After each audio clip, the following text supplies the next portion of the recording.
छगन भुजबळ यांच्या विरोधात शरद पवारांच्या राष्ट्रवादीकडनं अमृता पवार यांना उमेदवारी मिळणार का अशी चर्चा सुरू आहे।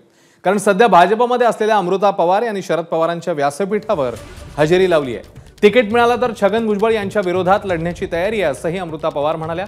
अमृता पवार या भाजपच्या येवला विधानसभा मतदारसंघ प्रमुख आहेत। अमृता पवार याआधी राष्ट्रवादी काँग्रेसमध्येच होत्या, पण काही वर्षांआधी त्यांनी भाजपमध्ये प्रवेश केला होता। आता महायुती असल्यामुळे नक्कीच ती जागा ही विद्यमान जे आहेत त्यांनाच जाणार, पण माझी तयारी ही नक्की येवला विधानसभेमधनं मला जी जबाबदारी पक्षाने दिली होती पूर्ण विधानसभा प्रमुख म्हणून ती सगळी पिंजून काढायची, तर ती तसं मी काम केलेलं आहे तिथे। पण आता विद्यमान आमदार आणि मंत्री म्हणून भुजबळ त्याच्यावर दावा करतील? हो, करतील ना। आपण काय करणार? वेळ आणि काळ सांगेल ते काय त्याचं हे। राष्ट्रवादी काँग्रेसकडनं जर तुम्हाला संधी मिळाली तर तुम्ही भुजबळांच्या विरोधात लढणार का? त्यावेळेला मी विचार करेन। 2च महिने उरले जी, तेव्हा संधी आली तर बघेल ना, सांगेल, तुम्हालाच कळवेल पहिले।